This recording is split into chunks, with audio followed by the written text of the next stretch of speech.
শেষ পর্যন্ত বৈদেহীকে কোর্টে তোলা হলো। জজ সাহেবের সামনে ধরা পড়ে গেল বৈদেহী মুখার্জি। জগদ্ধাত্রী, আজকের পর্বে আপনারা দেখতে পারবেন রাজনাথ মুখার্জি কান্না করে কৌশিকীকে বলতে লাগে, আমাদের তো বয়স হয়েছে, আমাদের তো অবলম্বন ধরে বাঁচতে হবে, তাই তুই হবি মা, আমাদের বাড়ির অবলম্বন বল। অন্যদিকে কৌশিকীর মাও কান্না করতে থাকে। কৌশিকী তখন বলতে লাগে, একদম ভয় পাবে না। কেন তোমরা ভয় পাচ্ছ? আমি আছি, কিচ্ছু হবে না। চলো, আমাদের দেরি হয়ে যাচ্ছে। এই বলে সবাই আদালতে চলে আসে। সেখানে এসেই দেখতে পায় দিভিয়া ও মেহেন্দিকে। দিভিয়া তখন কৌশিকীর সামনে চলে আসে। তখন দিভিয়া কৌশিকীকে বলে, কি কৌশিকী, শেষ পর্যন্ত কাঠগড়ায় দাঁড়াতে হবে? ওই দেখো দূরে বসে আছে মুখার্জি বাড়ির পুত্রবধূ, যে এখানে বসে সার্কাস দেখাবে, আর আমরা সবাই বসে সার্কাস দেখব।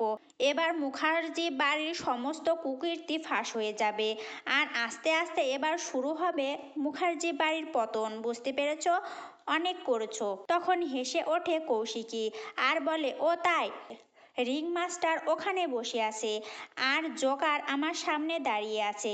এই কথা বলার সাথে সাথে দিভিয়া অনেক রেগে যায় কৌশিকীর উপর, আর বলতে থাকে, কৌশিকী মুখ সামলে কথা বলবে।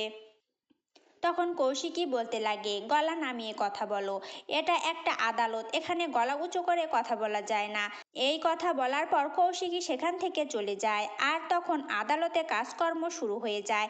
আর বলতে লাগে, সবাই দাঁড়িয়ে পড়ুন, জজ সাহেব আসছে। জজ সাহেব এসে বসলে প্রতিপক্ষের উকিল বলে, আমরা এবার কাজ শুরু করতে পারি মহামান্য আদালত। তখন জজ সাহেব বলে, কাজকর্ম শুরু হোক। এরপর মেহেন্দির পক্ষের উকিল বলতে লাগে, প্রথমে কৌশিকী মুখার্জিকে কাঠগড়ায় আনতে চায়। অন্যদিকে দেখা যায় মৃণাল আর জগদ্ধাত্রী সেখানে ছদ্মবেশ নিয়ে চলে আসে।